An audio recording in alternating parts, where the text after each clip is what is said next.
폭설 속에 쓰러진 나무가 전깃줄과 전기 시설을 덮치면서 곳곳에서 정전 사태도 잇따랐습니다. 그런데 이런 나무들이 개인 소유가 많아서 사고를 막기 위해 미리 관리하기도 어렵고 사고가 난 뒤에 책임을 묻는 것도 어렵다고 합니다. 김한수 기자가 취재했습니다. 눈 쌓인 전깃줄 위로 나뭇가지들이 뻗어 있습니다. 한국전력 직원들이 보수 작업을 진행하고 있습니다. 지난달 28일 서울 마포구에선 아파트 단지 나무가 눈무게를 이기지 못하고 전기 시설을 덮쳐 750여 가구의 전기가 끊겼습니다. 소나무와 전깃줄이 뒤엉켜 있습니다. 지난달 27일 서울 성북구에서도 폭설에 소나무가 전깃줄 등을 덮쳐 170여 가구의 전기가 끊겼습니다. 쓰러진 나무들 모두 개인 소유였습니다. 저희 소유가 아니니까 그 관리 책임은 아파트에 있죠. 개인 수목이 이제 좀 관리가 안 되다 보니까 이제 감장 밖으로 넘어와서 좀 그래. 한전도 난감하긴 마찬가지입니다.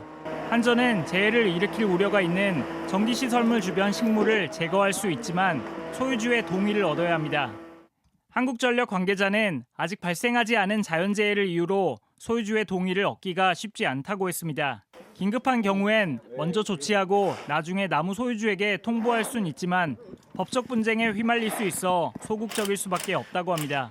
실제로 지난 2월 법원은 한전이 소유주 동의 없이 나무를 베었다며 천여만 원의 배상 판결을 내렸습니다. 자연재해로 나무가 쓰러져 문제가 생겨도 나무 소유주에게 책임을 묻기가 어렵습니다. 소유주의 관리 책임을 입증하기가 까다롭기 때문입니다. 나무의 관리가 부실해서 자연재해로 인한 피해 발생을 예상할 수 있었다. 이런 사정까지 다 입증을 해야 되기 때문에 손해배상의 책임 인정이 좀 쉽지 않을 것으로 보입니다. 한전 측은 이번에 나무가 쓰러져 발생한 피해에 대해서도 소유주에게 책임을 묻진 않을 예정입니다. JTBC 김한수입니다.